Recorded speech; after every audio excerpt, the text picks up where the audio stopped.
Everyone, स्वागत है आपका आपके अपने चैनल ज्ञान गुरु एकेडमी में। प्यारे बच्चों, जैसा कि आप लोगों को पता है कि हम इस समय कक्षा 10 का विज्ञान पढ़ रहे हैं। कक्षा 10 के विज्ञान में बच्चों हमने पहला चैप्टर चालू कर दिया था और पहले चैप्टर जो अध्याय फर्स्ट है उसमें हमने काफी लेक्चर कर लिया है। पिछले 5 लेक्चर्स हमने कर लिया है।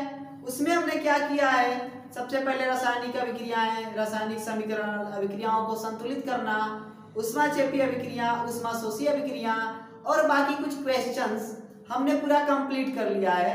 तो बच्चों आज जो हमें पढ़ना था, हमने कल आप लोग को बता दिया था जाते जाते कि आज जो हमें पढ़ना था वो पढ़ना था रासायनिक अभिक्रियाओं के प्रकार। तो आज हम क्या पढ़ेंगे बच्चों, रासायनिक अभिक्रियाओं के प्रकार पढ़ेंगे। तो आइए देखते हैं रासायनिक अभिक्रियाओं के हमने आप लोग को 5 प्रकार बताया था। उन 5 प्रकारों में पहला प्रकार जो आप लोग को था संयोजन अभिक्रिया था। क्या था बच्चों? संयोजन अभिक्रिया। संयोजन अभिक्रिया को हम कॉम्बिनेशन रिएक्शन भी कहते हैं। आइए समझते हैं क्या होता है।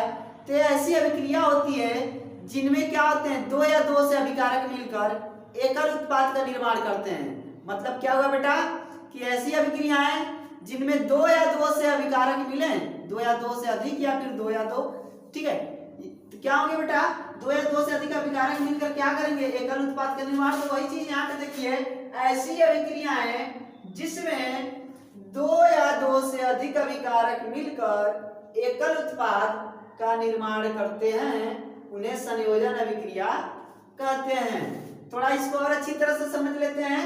कह रहा है क्या है बेटा, जिनमें क्या बता रहा है, 2 या 2 से अधिक अभिकारक। अभिकारक क्या होता है, वे जो अभिक्रिया में भाग लेते हैं, अभिक्रिया में भाग लेंगे और रिएक्शन करने के लिए जो मिलकर रिएक्शन करते हैं, तो अभिक्रिया में भाग लेने वाले को अभिकारक कहते हैं। वो अभिकारक 2 हो सकते हैं, 3 हो सकते हैं, 4 हो सकते हैं, यानी कि 2 या 2 से अधिक हो सकते हैं। जब वो मिलकर क्या करेंगे बेटा, एकल उत्पाद जो बनाएंगे वो सिर्फ एक ही उत्पाद बनाएंगे, तो उसे हम क्या कहते हैं बच्चों, क्या कहते हैं, उन्हें कहते हैं संयोजन अभिक्रिया।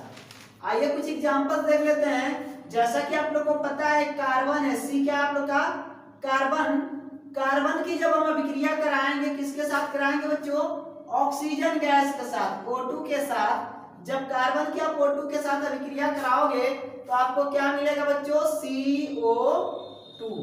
क्या मिलेगा, CO2। अब देखते हैं कैसी अभिक्रिया है, 1 2, क्या हुए, ये तो दोनों अभिकारक है बच्चों ना, क्या हुआ, 2 अभिकारक हुए और दोनों अभिकारक क्या किए, रिएक्शन करके क्या इधर बना दिए हैं, उत्पाद।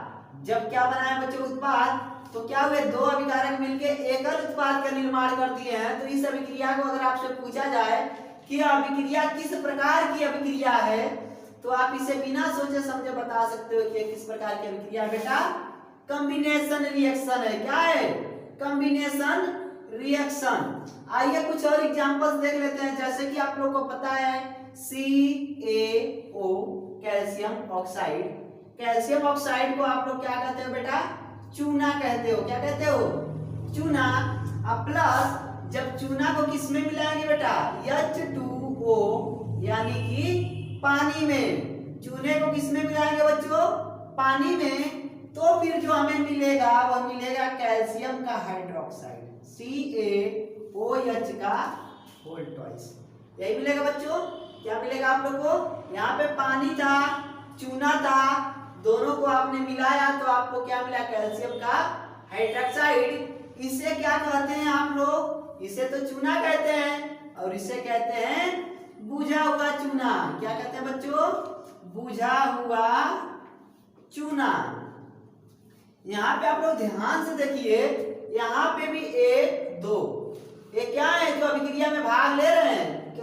ये कौन है, जो मिलकर अभिक्रिया कर रहे हैं, रिएक्शन कर रहे हैं, ये है बेटा आपके अभिकारक। जब अभिकारक आपस में रिएक्शन किए तो रिएक्शन के पश्चात जो हमें रिजल्ट मिलता है उसे हम कहते हैं उत्पाद। यदि यह उत्पाद क्या है बेटा, एकल है, ठीक है, और जो अभिक्रिया में भाग लिए हुए अभिकारक 2 या 2 से अधिक हैं, तो ऐसी अभिक्रियाओं को हम क्या कहते हैं, संयोजन अभिक्रिया, कॉम्बिनेशन रिएक्शन। तो यह भी एक प्रकार की आपकी किस प्रकार की अभिक्रिया है बच्चों, कॉम्बिनेशन रिएक्शन है। आप लोग आई थिंक समझ चुके होंगे। अगर नहीं समझे तो आइए आप लोग के लिए एक और एग्जांपल करवा देता हूं। देखिए ध्यान से यहाँ पे Mg को आप लोग क्या कहते हैं बच्चों? मैग्नीशियम। जब आप मैग्नीशियम को ऑक्सीजन की उपस्थिति में जलाओगे तो आपको मिलता है मैग्नीशियम का ऑक्साइड। क्या मिलता है बच्चों? मैग्नीशियम का। लेकिन यह संतुलित नहीं है, अगर आप इसको संतुलित करते हो तो यहाँ पे 2 हो जाता है। और आप लोग संतुलित करना पिछले लेक्चर में अच्छी तरह से समझ चुके हैं। अगर कोई दिक्कत हो रही है तो आप उसको जाके प्लेलिस्ट से देख लीजिए। फिर भी ना समझ में आए तो आप हमें कमेंट के माध्यम से बताइए, उसके लिए हम प्रॉपर वीडियो आपके लिए बना देंगे, ठीक है। अगर समझ में ना आ रहा हो तो आप क्या कीजिए, कमेंट बॉक्स में हमसे पूछ सकते हैं। आइए देखते हैं जो आपका एग्जाम्पल है इसका मतलब क्या था। यहाँ पे देखिए 2 अभिकारक मिले हैं, मैग्नीशियम, ऑक्सीजन। ये दोनों ही अभिकारक मिलके बेटा क्या बना रहे हैं? उत्पाद बना रहे हैं। और ये जो उत्पाद है आप लोग का है क्या है? एकल उत्पाद है। 2 या 2 से अधिक अभिकारक मिले, उत्पाद हमें एकल मिला। ध्यान से देखिए 2 या 2 से अभिकारक है यहाँ पे, मैग्नीशियम, ऑक्सीजन, ये 2 अभिकारक हैं। और जो उत्पाद मिल रहा है वो सिंगल है, एकल उत्पाद है। तो ऐसी अभिक्रिया हम क्या कहते हैं? 2 या 2 से अधिक अभिकारक मिलकर एकल उत्पाद का निर्माण करते हैं। ऐसी अभिक्रिया को कहते हैं कॉम्बिनेशन रिएक्शन। तो यह किस प्रकार की अभिक्रिया है बेटा? यह है संयोजन अभिक्रिया, यानी कि कॉम्बिनेशन रिएक्शन। वियोजन या अपघटन अभिक्रिया, जिन्हें हम कहते हैं बच्चों डिकम्पोजिशन रिएक्शन। यह अभिक्रिया होती क्या है? यह अभिक्रिया बिल्कुल उस अभिक्रिया की विपरीत है जो अभिक्रिया हमने पढ़ा था। अभी कौन सी अभिक्रिया पढ़ा था? कॉम्बिनेशन रिएक्शन, संयोजन अभिक्रिया। उसमें क्या हो रहा था कि 2 या 2 से अधिक अभिकारक मिलकर क्या कर रहे थे? एकल उत्पाद का निर्माण कर रहे थे। लेकिन अब क्या होगा, यहाँ पे एकल अभिकारक रहेगा लेकिन उत्पाद जो आपके होंगे वो 2 हो जाएंगे। देखिए कैसे 2 या 3 हो सकते हैं, 4 भी हो सकते हैं। ऐसी अभिक्रियाएं जिसमें एकल अभिकारक टूटकर, यानी कि अभिकारक सिर्फ एक रहेगा और वो टूटकर छोटे छोटे उत्पाद प्रदान करता है, यानी कि वो छोटे छोटे टुकड़ों में क्या हो जाता है? टूट जाता है, वियोजित हो जाता है। और इसी को हम क्या कहते हैं बेटा? इसी वियोजन होने के गुण की वजह से इसे वियोजन या अपघटन अभिक्रिया कहते हैं। इसे वियोजन या अपघटन अभिक्रिया कहते हैं, या वियोजन या अपघटन अभिक्रिया कहलाती है। अभिक्रिया को और अच्छी तरह से समझने के लिए आइए हम देखते हैं एक एग्जांपल। जैसा कि आपको यहाँ पे दिख पा रहा है कैल्शियम कार्बोनेट है। क्या बेटा? Calcium carbonate. जब आप कैल्शियम कार्बोनेट को गर्म करते हो, क्या करते हो बच्चों? गर्म करते हो, ठीक है। गर्म इस तरह से भी हम लिख सकते हैं रिएक्शन साइन के ऊपर, या फिर यहाँ पे हम इस तरह से डेल्टा भी बना सकते हैं। जब आप इन्हें क्या करते हो बेटा? हीट करते हो, गर्म करते हो, तो आपको 2 खंडों में विभाजित हो जाता है, यानी कि जो इसका उत्पाद होता है गर्म करने पे वियोजित हो जाता है, और इसी को हम वियोजन अभिक्रिया कहते हैं। तो जब बेटा ये वियोजित होगा तो किस किस खंड में वियोजित होगा उसको देख लेते हैं। जब यह वियोजित होता है तो बनता है CaO, कैल्शियम ऑक्साइड, और उसके बाद CO2, कार्बन डाइऑक्साइड। ये 2 इसके क्या हो जाते हैं? ये 2 आपके इसके रिजल्ट, यानी कि इसके परिणाम स्वरूप जो उत्पाद मिल रहे हैं। तो यहाँ पे हम देख पा रहे हैं कि अभी अभी हमने पढ़ा था कि ऐसी अभिक्रियाएं जिसमें एकल अभिकारक, ये अभिकारक अकेले था, इसे हम एकल अभिकारक कहते हैं, सिंगल अभिकारक कहेंगे। एकल अभिकारक क्या करता है बेटा? एकल अभिकारक टूटेगा कैसे? कोई ना कोई तो रिएक्शन कराना ही पड़ेगा, बिना रिएक्शन का तो टूटेगा नहीं। तो क्या होता है? टूटकर, तो रिएक्शन हम करवा क्या रहे हैं यहाँ पे? इसको हम गर्म कर रहे हैं, किसी हीट पे, किसी टेम्परेचर पे हम इसको क्या कर रहे हैं बच्चों? गर्म कर रहे हैं। तो गर्म करने के बाद जो हमें उत्पाद मिल रहा है वो कुछ ऐसा मिल रहा है CaO प्लस CO2, कैल्शियम का ऑक्साइड प्लस कार्बन डाइऑक्साइड का उत्पाद। ये दोनों हमको क्या मिल गए? उत्पाद मिल गए। तो एकल अभिकारक टूटकर क्या हो गए? छोटे छोटे खंडों में विभक्त हो गए, जिसके वजह से हम इसको डिकम्पोजिशन या फिर वियोजन अपघटन अभिक्रिया कह सकते हैं। आइए इसको और अच्छी तरह से समझने के लिए एक और उदाहरण देख लेते हैं बच्चों।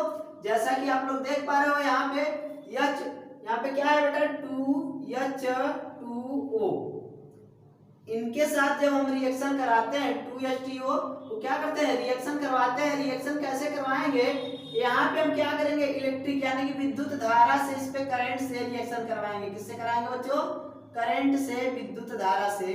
जब आप इसके साथ रिएक्शन करवाते हो, किससे रिएक्शन करवा रहे हो आप, करंट से, विद्युत धारा से, तो आपको क्या मिलता है बेटा, यहाँ पे आपको मिलेगा H2 plus O2, H2 plus O2, यानी कि हाइड्रोजन गैस अलग, ऑक्सीजन अलग। यहाँ पे क्या करेंगे, इसको चेक करेंगे क्या संतुलित है। हाइड्रोजन यहाँ पे 2, H2 और यहाँ पे भी 2 है, तो यहाँ पे हाइड्रोजन 4, इनको हाइड्रोजन 4 करने के लिए यहाँ पे आपने 2 रख लिया, ये हो गया आपका हाइड्रोजन 4। यहाँ पे ऑक्सीजन यहाँ पे 1 है और यहाँ पे कितना 2, तो कितना हुआ 2 एकम 2, और यहाँ पे भी ऑक्सीजन 2, अर्थात यह क्या है, संतुलित हो चुकी है। तो यहाँ पे भी हमने देखा बेटा कि क्या था, अभिकारक एकल था। एकल अभिकारक रिएक्शन करवाने के बाद क्या हुआ, टूट गया, टूट के छोटे छोटे खंडों में क्या हो गया, विभक्त हो गया। इसके खंड है छोटे छोटे, अभी यहाँ पे क्या हुए, वियोजित हो गए, जिसकी वजह से हम इसे क्या कहेंगे, वियोजन अभिक्रिया कह सकते हैं। आइए एक और एग्जांपल देख लेते हैं। इधर आप लोग का 2HBr क्या लिखा है बच्चों, 2HBr। जब इनका हम रिएक्शन करवाएंगे, इनका रिएक्शन कैसे करवाएंगे बच्चों, सूर्य के प्रकाश में। कैसे करवाएंगे, सूर्य के प्रकाश में। जब आप इनका क्या करोगे बेटा, सूर्य के प्रकाश में रिएक्शन कराओगे, कहाँ पे कराओगे बच्चों, सूर्य के प्रकाश में, तो फिर आपको क्या मिलेगा, रिएक्शन करवाने के बाद मिलेगा बच्चों H2 प्लस Br। ठीक है, क्या मिलेगा, H2 प्लस Br2। यहाँ पे देख लीजिए ध्यान से, यहाँ पे भी क्या था बेटा, ये आपका क्या था, एकल अभिकारक, और एकल अभिकारक टूट के सूर्य के प्रकाश के साथ अभिक्रिया करके यहाँ पे क्या कर दे रहा है, छोटे छोटे उत्पादों में विभक्त हो जा रहा है। तो यहाँ पे भी हम इसको क्या कह सकते हैं, डीकम्पोजिशन रिएक्शन। तो आई थिंक कि आप लोग को यह अभिक्रिया जो क्या थी, वियोजन या अपघटन अभिक्रिया, डीकम्पोजिशन रिएक्शन, और इसके पहले मैं आप लोग को बताया हूं कौन सा रिएक्शन बेटा, कॉम्बिनेशन रिएक्शन। तो आज हमने 2 रिएक्शन पढ़ा है, अभी इसके 3 रिएक्शन रह गए हैं, उसे हम अगले क्लास में पढ़ेंगे। तो प्यारे बच्चों, आप हमारी वीडियो को इसी तरह से पसंद किया कीजिए, लाइक किया कीजिए, शेयर किया कीजिए, और अभी तक आप हमारे चैनल पे नए हैं तो उसे सब्सक्राइब कर लीजिए, और साथ ही बेल आइकन को भी दबा दीजिए ताकि हमारे आने वाली वीडियो का नोटिफिकेशन सबसे पहले आप तक पहुंचे। धन्यवाद।